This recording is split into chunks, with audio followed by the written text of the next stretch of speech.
Halo teman-teman, selamat datang kembali di channel Jejak Film. Kali ini kita akan mengulas sebuah alur cerita film yang telah rilis pada tahun 2007 dengan judul Captivity. Film ini akan menceritakan seorang model fashion bernama Jennifer yang diculik ketika ia pergi ke sebuah klub malam. Di sel penyekapannya, Jennifer menemukan barang-barang miliknya ada di ruangan tersebut dan juga rekaman dirinya dalam berbagai aktivitas. Itu berarti si penculik telah mengintai dirinya sudah lama sekali. Jadi mampukah Jennifer membongkar kedok si penculik?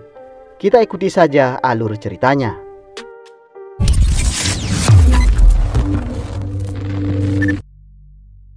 Film diawali dengan memperlihatkan keadaan korban penculikan di sebuah sarang kopet, yang mana saat itu si kopet mau memakaikannya masker wajah yang terbuat dari kain bercampur adonan semen.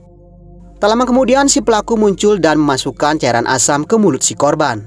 Setelah puas menyiksa si korban sampai menderita, si pelaku mengayunkan kapak ke arahnya.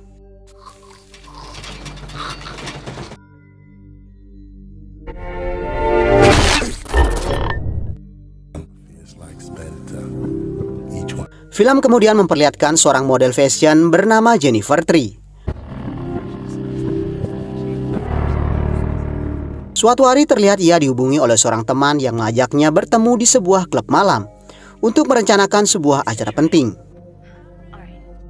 Di malam harinya, ia dan Susie the Dog bersiap-siap berangkat ke klub. Namun saat berada di parkiran, Jennifer merasa ada seseorang yang mengawasinya.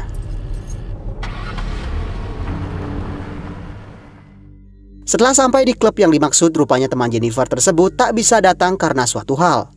Jennifer pun memesan segelas minuman, namun tanpa ia ketahui seseorang menaruh obat bius ke dalam minumannya.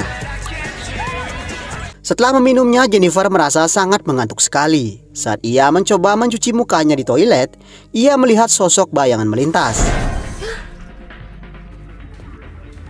Ia mengikuti sosok tersebut dan di sebuah lorong, ia melihat sebuah kamera yang memperlihatkan rekaman dirinya. Dan kemudian beberapa jam setelah itu, Jennifer terbangun di sebuah ruangan. Tadinya ia berpikir itu adalah ruangan hotel. Namun seketika pemandangan yang ia lihat lenyap yang ternyata cuma sorotan lampu proyektor. Jennifer pun tersadar kalau ia sudah diculik. Ia lalu berusaha mencari jalan keluar, namun tak ada celah terbuka sedikit pun. Selain itu, ia melihat banner fotonya dipajang di dinding. Dan anehnya ia juga mendapati beberapa pakaian model miliknya ada di ruangan tersebut. Jennifer lalu mengamuk dan melemparkan semua barang-barang, namun kemudian muncul semburan gas yang membuatnya lemas dan kemudian ia pingsan.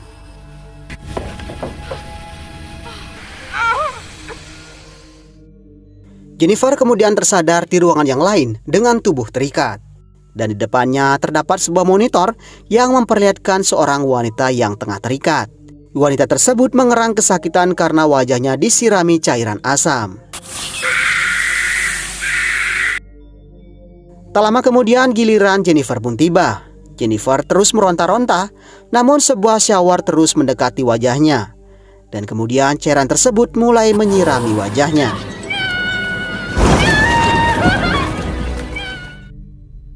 Jennifer kemudian terbangun di tempat berbeda dengan wajah dibalut perban. Ia perlahan-lahan membuka perban tersebut, namun wajahnya terlihat baik-baik saja.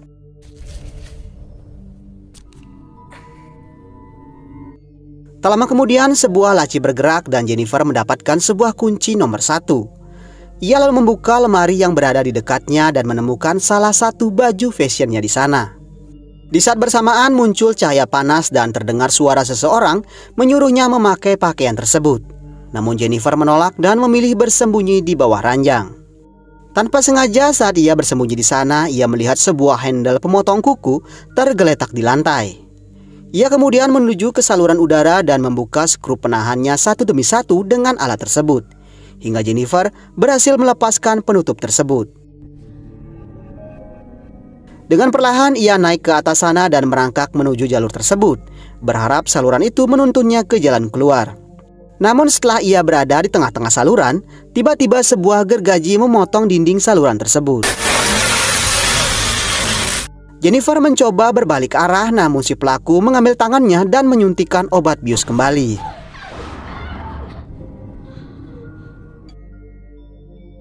Beberapa saat kemudian, ia kembali tersadar dan melihat sebuah biasan cahaya dari ruangan di sebelahnya.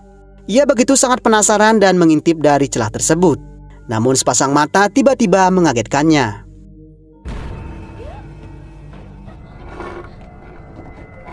Orang yang ada di ruangan sebelah kemudian mencoba berkomunikasi dengannya melalui goresan-goresan yang ia buat di kaca.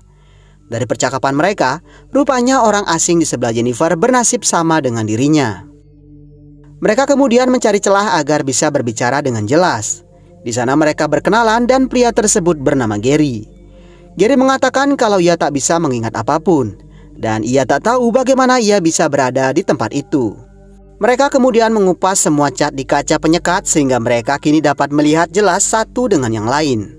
Sementara itu, di ruangan yang lain terlihat si penculik memantau mereka dari layar monitor. Saat tengah malam, Jennifer melihat Gary sedang tertidur. Namun tiba-tiba si penculik mendatanginya. Gary pun mendapatkan sebuah suntikan di tangannya. Tak lama kemudian giliran Jennifer yang dibekap oleh si penculik tersebut.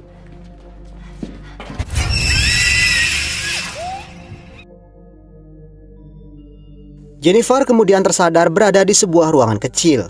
Dan dari atasnya berjatuhan pasir yang tak akan lama lagi akan menguburnya hidup-hidup.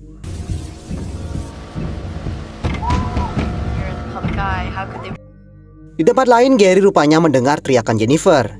Ia melihat dari monitor Jennifer akan dikubur hidup-hidup. Ia kemudian mengambil besi dan mencari arah suara Jennifer berasal. Saat pasir hampir memenuhi kolam, Gary akhirnya berhasil menarik Jennifer keluar.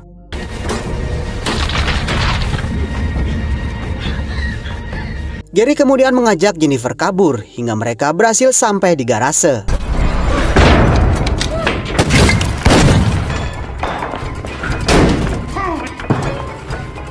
Mereka kemudian naik ke mobil psikopat tersebut. Namun tiba-tiba mobil berhenti dan Gary juga ikutan pingsan.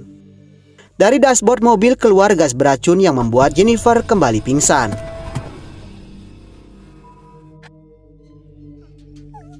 Beberapa saat kemudian Jennifer kembali tersadar. Kali ini ia dihadapkan dengan sebuah pilihan sulit. Ia terjebak di sebuah game yang dalam waktu 30 detik ia harus menembak kepala Susie. Atau jika tidak, si pelaku akan menembak kepala Jennifer. Jennifer pun tak punya pilihan lain selain menembak Susie si Doggy.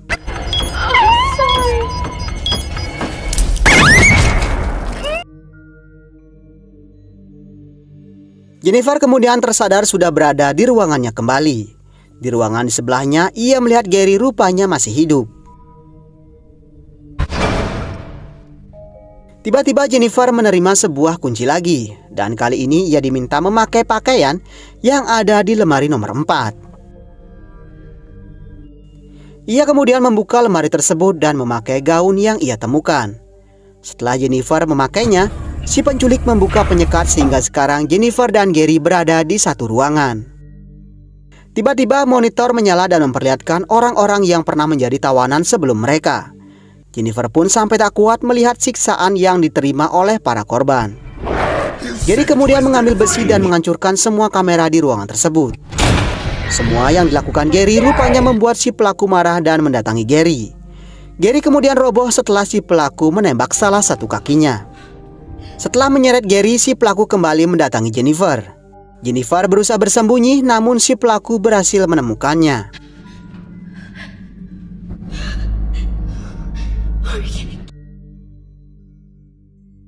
Mereka berdua kemudian tersadar dengan tangan yang saling menempel. Si pelaku kemudian datang dan mencoba mencabut gigi Jennifer. Namun Gary berusaha mengacaukan konsentrasi si pelaku, sehingga hal tersebut membuat Gary lah yang mendapatkan giliran yang pertama.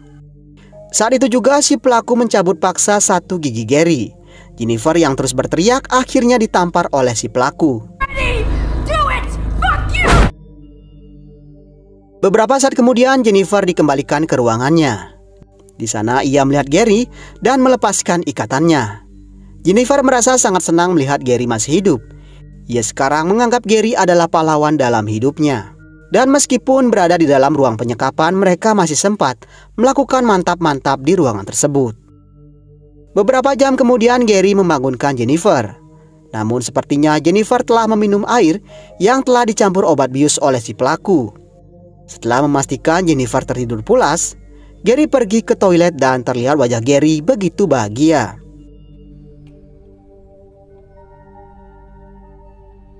Ia kemudian membuka cermin dan rupanya ia memiliki kartu akses untuk membuka pintu keluar.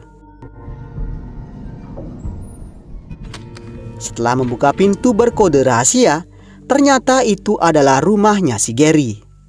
Dan sampai di sini bisa disimpulkan siapa si Gary sebenarnya. Gary lalu mencari seseorang di kamar mandi yang tak lain adalah saudara Gary sendiri yang bernama Ben. Rupanya selama ini Benjamin dan Gary adalah duo kopet yang selalu menculik gadis-gadis di kota tersebut. Ben menyuruh Gary segera menyudahi permainannya besok, seperti korban-korban sebelumnya. Rupanya selama ini mereka menculik para gadis untuk disiksa dan dipermainkan. Setelah itu membuat Gary muncul sebagai pahlawan hingga membuat para gadis terkesan dan kemudian rela melakukan apapun yang diinginkan Gary. Dan setelah Gary berhasil meniduri para wanita tersebut, korban akan disiksa kembali dan dihabisi. Namun kali ini berbeda. Gary menolak membunuh Jennifer karena rupanya ia benar-benar jatuh cinta pada Jennifer. Ben tak sependapat dengan Gary. Menurutnya, Jennifer cepat atau lambat dapat membuat masalah bagi mereka. Dan ia takut Jennifer berhasil kabur dan malah membuat mereka berdua celaka. Dan perselisihan tersebut rupanya membuat Gary terpaksa menikam Ben. Setelah Ben terkapar, Gary menyembunyikannya di dalam toilet.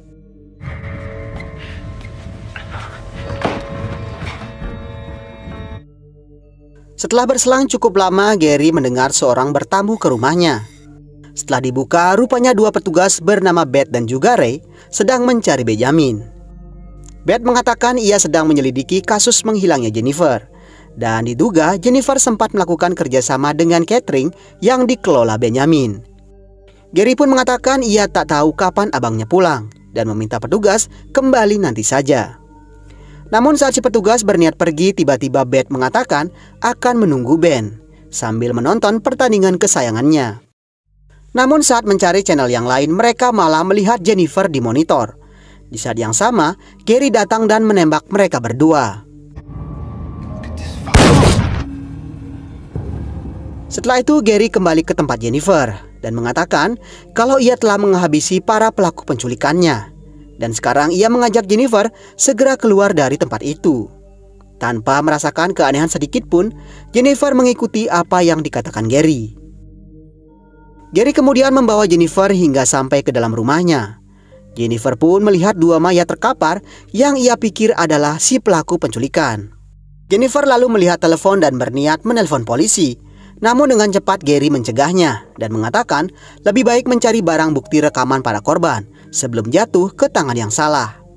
Gary pun meninggalkan Jennifer ke bawah dan ternyata ia mencabut kabel telepon.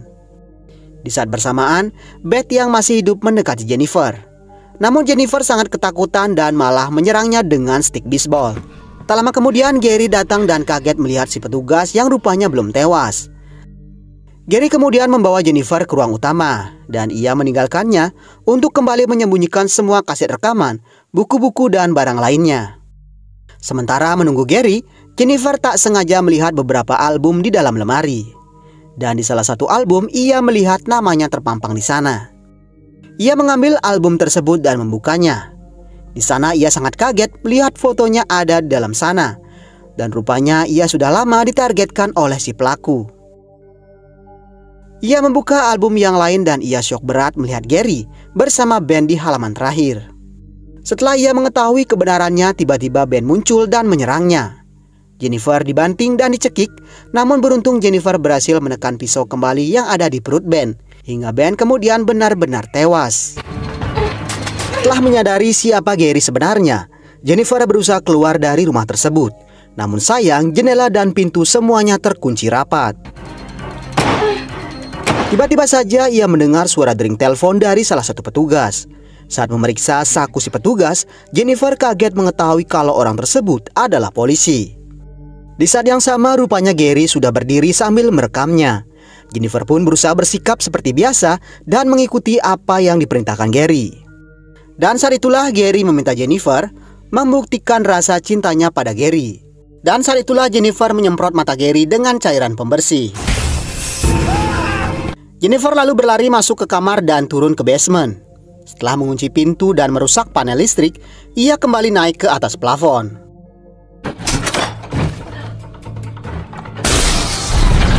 Tak lama kemudian Gary pun berhasil mendobrak masuk, namun ia tak melihat Jennifer dimanapun. Jennifer dengan perlahan merangkak melalui plafon dan berhasil sampai di ruangan yang lain. Di saat itulah ia tak sengaja menemukan sebuah senapan shotgun yang tergeletak di lantai. Ia kemudian mendatangi Gary dan mengancam akan menembaknya. Gary kemudian meminta Jennifer meletakkan senjata tersebut, namun Jennifer benar-benar menembaknya.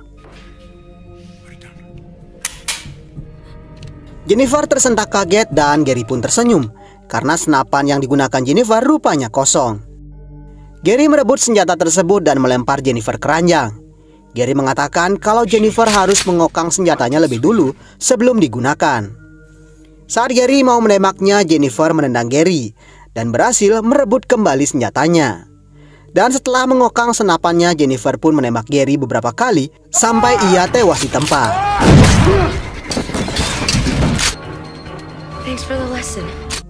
Setelah Gary tewas, Jennifer kemudian meninggalkan rumah tersebut. Dan film pun selesai.